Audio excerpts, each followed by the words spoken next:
Star Trek IV: The Voyage Home is the fourth installment in the Star Trek film franchise, and the third in a trilogy starting with Wrath of Khan. Leonard Nimoy returns to the director's chair after making his directorial debut in Star Trek III, and returns to the franchise Nicholas Meyer to co-write the script with producer Harve Bennett. Here, Kirk and his crew continue their adventure as they ready to leave the planet Vulcan to be court-martialed by Starfleet. As this is happening, a mysterious probe is making its way to Earth. From here, Kirk leads the team on a time-traveling odyssey to 1986 San Francisco to bring to the future two humpback whales in hopes of answering the call of the probe and saving the day. So how is Star Trek IV: The Voyage Home? I quite enjoy it. While it's not as dense and thought-provoking as Wrath of Khan, it's still a light-hearted, fun adventure with a great sense of humor, while also retaining some of the big ideas you watch Star Trek for. Let's start with the direction, because this was the element I was most surprised with. As I said before, Nimoy made his first directorial effort with Star Trek III, but in The Voyage Home, I think he found his calling in comedy. And it's not just because the jokes are funny either. They are, but Nimoy actually presents intelligent comedy filmmaking. Most of the humor here is from the fish out of water scenario, but these situations are instantaneously funny with these characters. So Nimoy's approach is that of minimal editing and a camera that observes the comedy.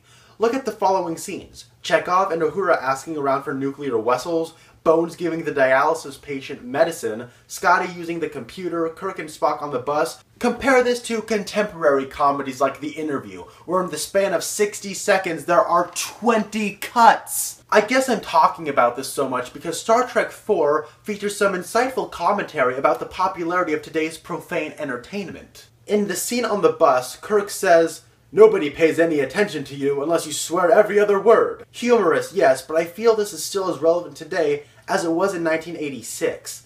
In the year of 2014, the R-rated comedy saw an increase of popularity at the box office with the likes of Neighbors and 22 Jump Street, and the comedy genre as a whole has become interested in pushing the envelope as what you can see and show.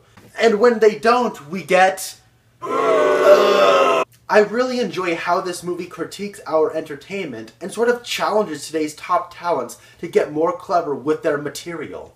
But it wouldn't be Star Trek without the beloved characters. Spock being recently resurrected and seemingly have lost his humanity creates a nice little character arc for him that is told and resolved perfectly. It's great seeing Kirk in an environment he's alien to, but knows enough about to maneuver his way through.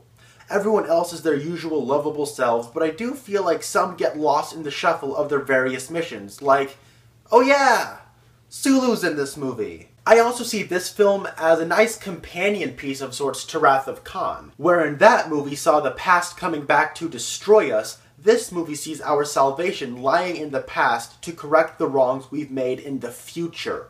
There are also some thematic ties to Search for Spock. That movie had themes of life coming from death that I feel weren't nearly explored enough. In The Voyage Home, we see the crew bringing life where there is none, and it's perfectly realized. While there is a lot to like in Star Trek IV, there are some elements that are noticeably weaker.